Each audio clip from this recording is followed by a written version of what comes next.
Uh-oh. Yes, boy! French toast is the exchange student that you have like a 3-week affair with. Like, we can see that you don't have pants on. Somebody hit somebody with a pie. Do something. Giovanni yelling we're out of time as we go off the air. Giovanni yelling a lot of things tonight.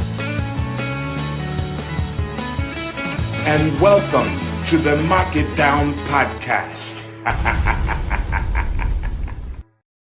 What's up, everybody? This is the Mark It Down podcast. I'm Eric Crisanti, producer boy. This is Danny Skibbo, and he's on the road to Viridian City. He's very tired. I'm very tired. We're just doing this for James DeSanti. Did you forget my last name? What's up? Did you forget my last name? Hernandez? Well, yes, I did, but now I remember it as you put me on the spot. Yes. Look at this banter we already have. Anyway, what were you about to say? I was going to say this show was amazing. We watched the entire full 2 hours, and we're here because James is busy doing God knows what on a Wednesday, probably breaking his other arm. Who knows? You know, maybe another surgery. But anyway, we're here for breaking news. Ricky Starks is now in NXT. Apparently his contract is up. I don't know. I guess there's no 90-day clause, or there was. Maybe he was gone for the past 90 days, or he was just released. And I don't know if that law was enforced, the law that we talked about like a year ago about having no 90-day clause. Is that a thing? Is that where we're at?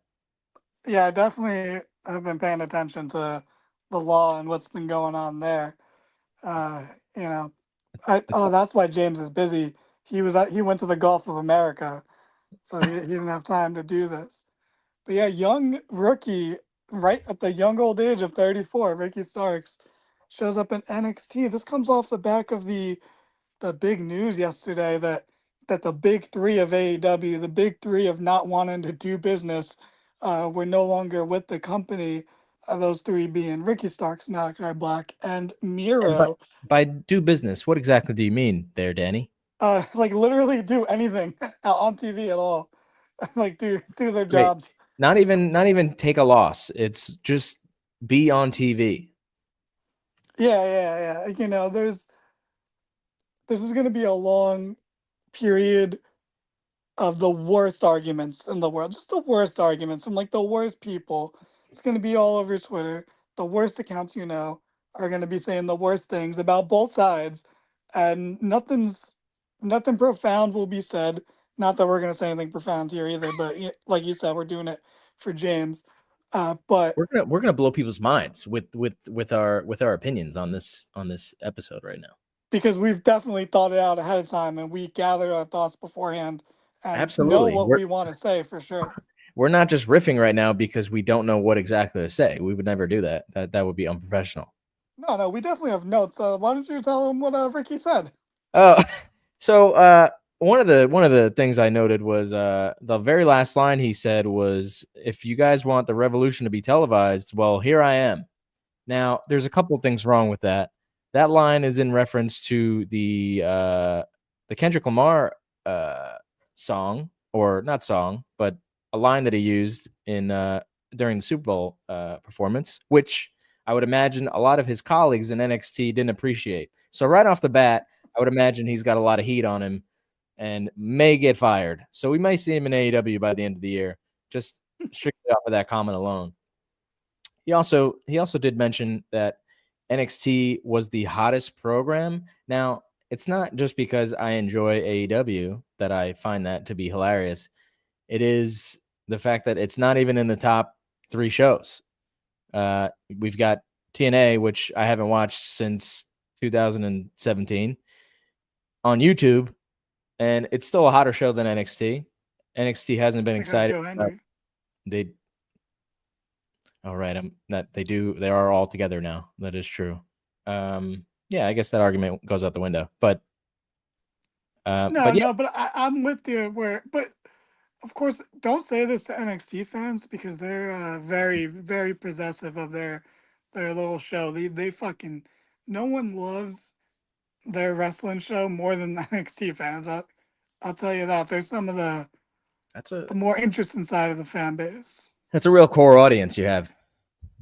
Yeah, those people are ride or die for their NXT people. That's why, they don't want to see those people they're glad that Gigi Dolan and JC Jane have been in NXT for about 8 years.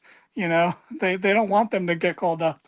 They want them I'm there. impressed that you even know those two names. I couldn't show you a photo of them if you had asked me Well, to. I know Gigi Dolan because she was Priscilla Oh wait, Kelly. is that the redhead? Oh yeah, she's the All one that right, swallowed the tampon on the Indies. that didn't know about that, but I've seen some photos. I'm aware of who she is. If Yeah, that makes so any sense. she's been in there for 5 years. Like what the fuck? Go Yeah. to the main roster. What do you do? Well, that's But yeah. I mean, is she just not talented enough? What's the deal with that? no, I don't know. I think she's one of the better ones because she's been wrestling for like almost 15 years at this point.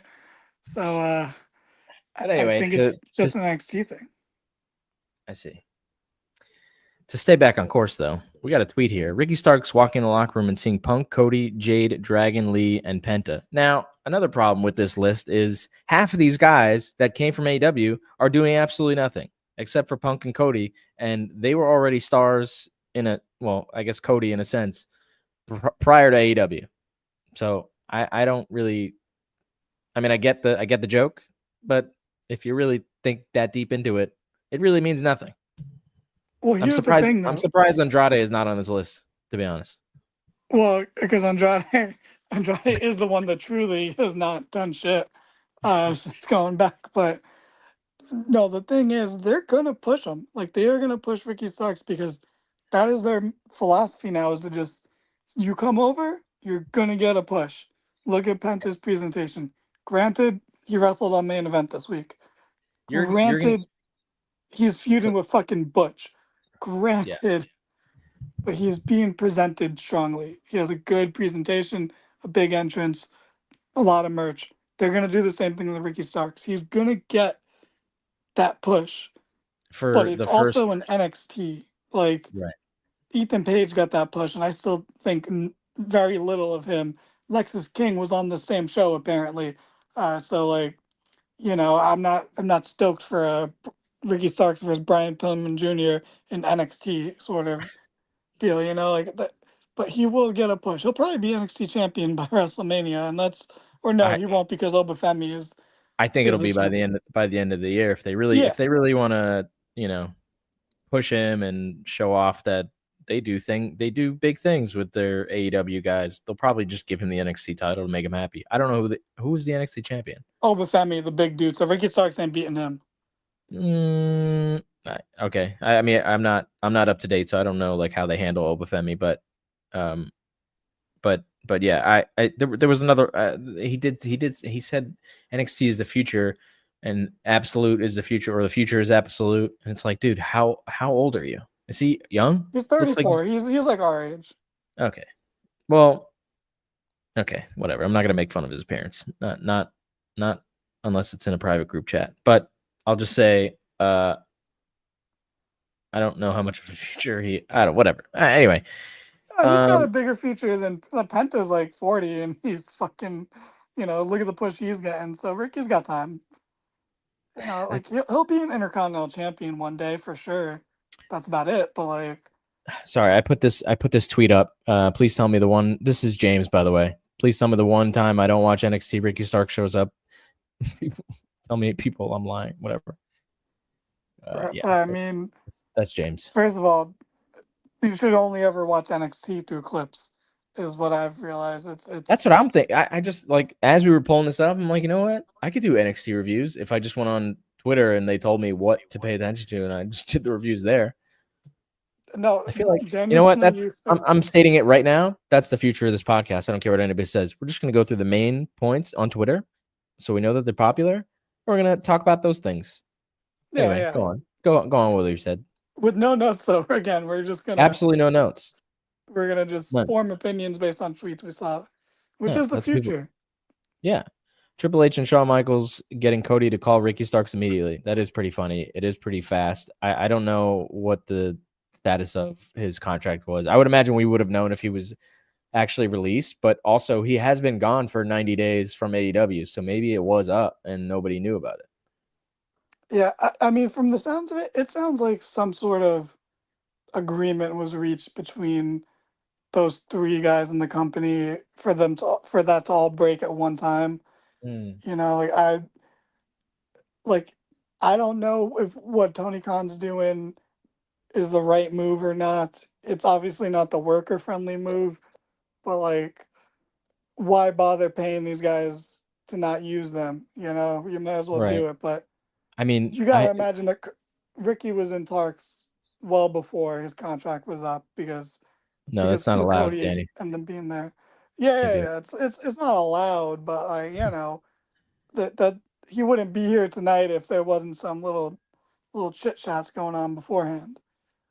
So There is like an irony to all these guys being like, no. I don't want to leave AEW to go over there. And then and then as soon as they're gone, they go over there. I mean, I know that's like the move regardless, but it just is funny to yeah, say. like, bro, just like, you don't have to lie to us, you know. But all this means is that it's everyone but Ray Phoenix. Ray Phoenix is the only one who He's didn't get just that stuck over speed. there.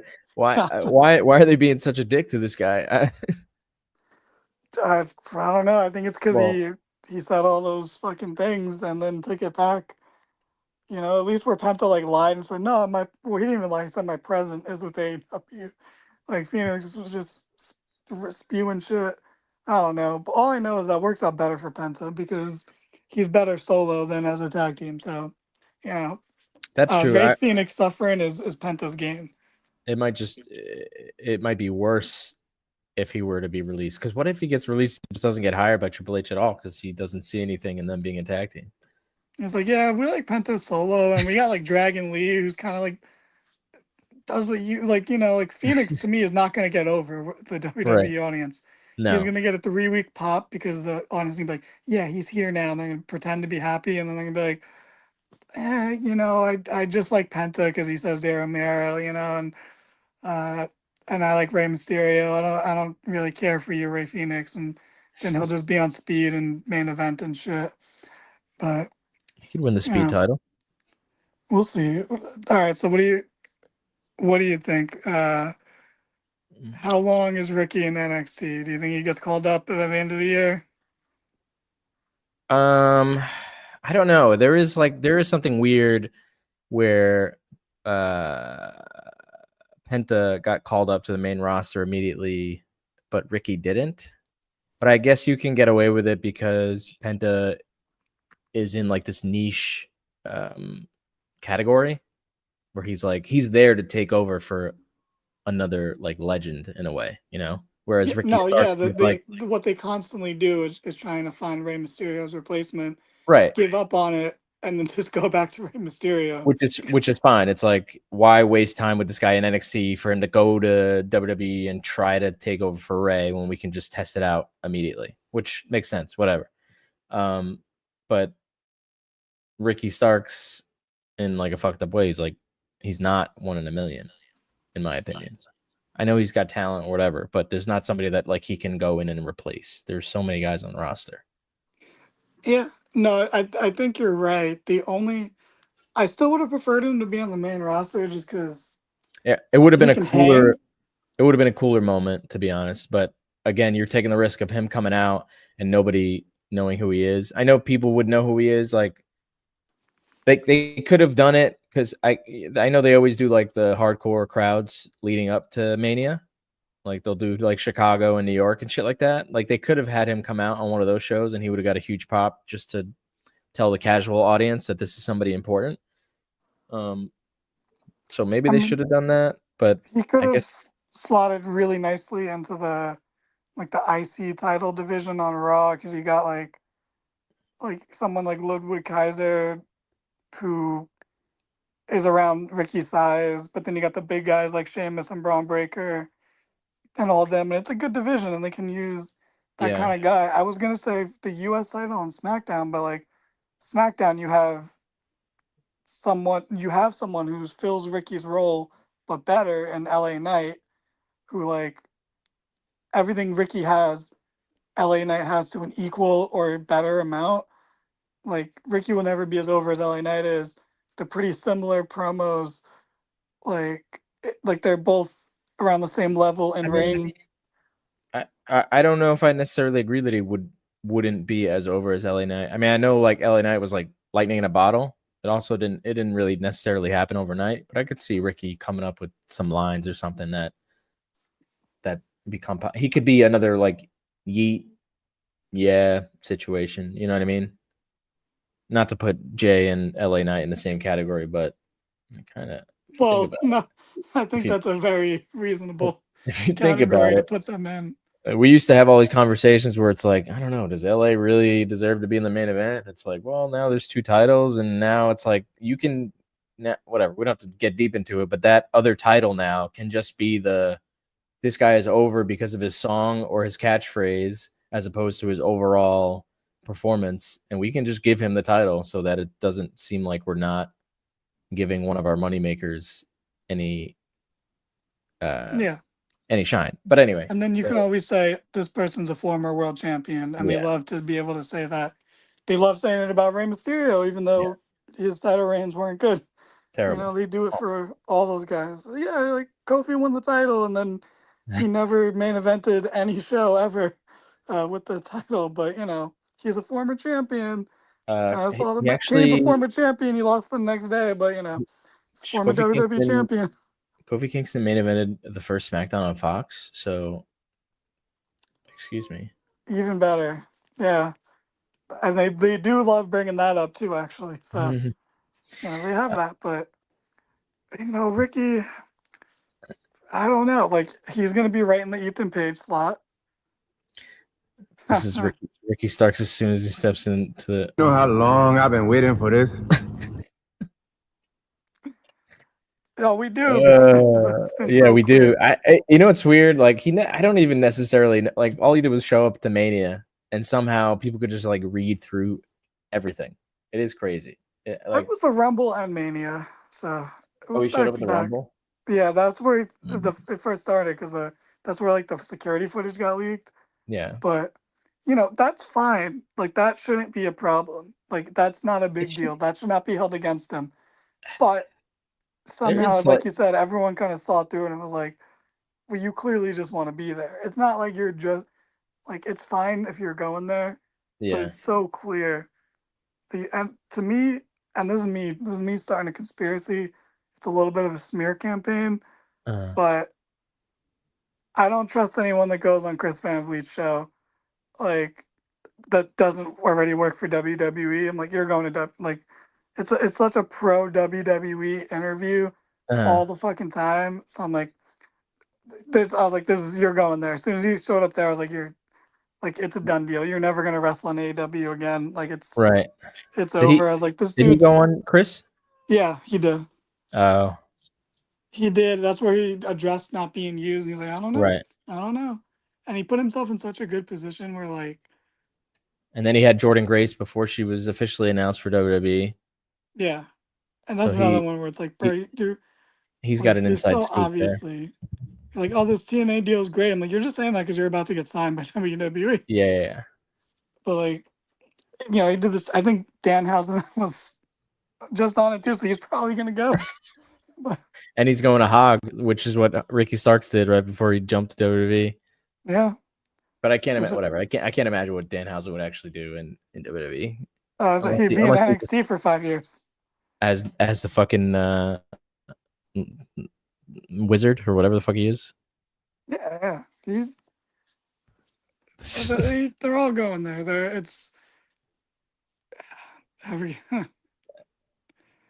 Dude, he was in Orlando WWE. Before the contract ended. Sergio just said, "Do not watch WWE. Please, God, do not watch it." Well, we got some good news for you, Sergio. We didn't watch it. We just saw the news, and we were told by one of our colleagues that we should cover it. So now here we are. We're covering the fact that Ricky Starks is now in NXT while I'm being attacked by a cat. I also have a cat in my room, but mine is. We mostly cover AEW. We cover WWE too, but like it's more nonchalant. I'm like, oh, Raw was so boring yesterday. I'm not covering it, kind of thing, where we just cover AEW like every week, no matter what.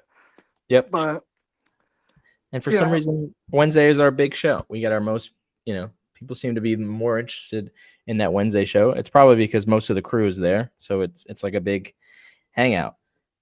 Unlike this, I think it's also that we're just not a lot of people cover it as much as they do WWE. and they don't cover it favorably at the moment. Everything's very negative towards AEW. Right. But Whereas we are pretty lenient. yeah, we try to enjoy things, and ultimately we've been all over the place, but we've been more kind of shitting on this thing. Ricky's gonna do great, and good for him. He's where he wants to be, ultimately. So Yeah, I mean, good on him. obviously, as long as you're happy, whatever. It's about how you go about things sometimes. And he didn't really necessarily do anything wrong. There was just something about it all that gives you a bad taste in your mouth. Even, it goes back to Punk. He showed up in WWE prior to hopping over. Alistair, he didn't show up in the company he worked for. He's wanted to go back. Right. Because of also the how he got fired, you would imagine that somebody who got fired would want to go back to the guy who pushed him in the first place, which makes total sense. If anything, I feel like Alistair probably got the short end of the stick there because everyone kind of shit on him when he didn't really actually do anything. But at the same time, he was never on TV to take any losses. It seems like that was a running thing. Ricky, I don't know if that's actually a story. They just didn't use him. I don't think Ricky didn't want to take L's or anything like that. No, I don't think so either. Because he was taking L's before he disappeared for whatever reason. He was a very balanced wrestler. Won a lot, lost a lot. Like he was just there, featured, stopped being featured, and like ultimately, some AEW fans are gonna turn on him because that's just the nature of it. But like, for the most part, we all wanted to see Ricky Starks. We wanted him to be booked more. We wanted it to work out. I think we're just not gonna immediately turn on the company, and we're just gonna be like, all right, this situation's not good, and now everyone has what they want. Like, he's not in AEW anymore. Now he's where he wants to be. Fine. I mean, I'm not watching NXT, but if he does something cool, that clip's gonna make it around. I'll check it out, and I'm like, all right, good for him. Whereas, like, with Ethan Page, I see his clips, and I'm like, this is why I didn't miss you when you left AEW. The plus side is, now everyone in AEW, for the most part, as far as we can tell, they all want to be there. Except for Ray Phoenix. Except for Ray Phoenix, and he's not. There's no like bad juju, as far as we can tell, other than like the bad. I don't know the word, but you said it before. But like the what people see from AEW now as like a terrible company, or not terrible, but not as entertaining or whatever. But outside of that, everything seems fine. Yeah. Like ultimately, for a couple weeks, we're gonna have to deal with a lot of the shittiest people using this to dunk on AEW instead of actually enjoying and praising Ricky Starks. Like, a lot of huge Ricky Starks supporters are about to see their first Ricky Starks match in the next couple weeks, and good for them. But like I'm not gonna use this to bash the company, and like we're lightly bashing Starks. We're not really bashing Starks. We're just like, hey, like, he wasn't gonna be world champion in AEW, and we accepted that. Maybe he didn't accept that. We don't know. Whatever. We'll see what happens here in WWE. We're just and who knows? He could be back in AEW in 2 years when he realizes that he wasn't being used correctly in WWE either. Like, sometimes you just have to take the chance to see if you're going to fit over there and go back and forth in a sense. Yeah, and like, for someone who's never been there, yeah, I don't blame you. Go try it. Go. It's the childhood dream, I'm sure. Yeah. He's around our age. Unless he was a WCW kid, like, he probably grew up watching it. So, like, no one can blame him for wanting to be there. His best friend's there. His best friend is the biggest guy in the company. Why would you say no to Yeah. such a situation? It's the same thing as when AEW started. Why would you say no to a $1 gajillion over the bigger company when all your friends are over there? It's, same story. Yeah. So no one blames Ricky, but I can't say that I'm super excited for this. I'm interested to see what happens. Please stop. You know what, Sergio? On that note, we're at the 25-minute mark. And because you said so, we're going to head out of here. That was a joke. Yeah. Keep going, Danny. No. I think you're right. know What what? else is there to say? That was it. You know what? You did it, Sergio. You did it. This was I all on promise you. I'm never gonna watch NXT. I promise Nope. you, Sergio. And the only reason he's not going to watch it, Sergio, is because you told us not to. I'm never going to watch it either. Thoughts? No, I thought that would have been a good time to hit the, Well, music. The problem is I couldn't find the button. Oh, okay. Gotcha. I guess people subscribe, check us out. We got social medias. They're on the bottom there. They are on the bottom. I did put that. They look very nice. There's not 1,000 hashtags like you would normally see on there. It looks very professional. Yeah, it does. It does. And for my sake, I hope this is our most viewed episode so I can say fuck you to James. But also at the same time, I'm not here to prove anybody wrong, Yeah. And ultimately, I hope you enjoyed us talking for 30 minutes and not really saying anything, which is what we specialize in. So if you like Kinda that like sort of Ken- thing, keep coming back because we always do that sort of thing. Yep. And it's kind of like Kendrick Lamar. You have to sometimes read between the lines, when you don't really understand it. What we're saying is maybe pretty deep and you just don't realize it. Yeah, fuck Drake.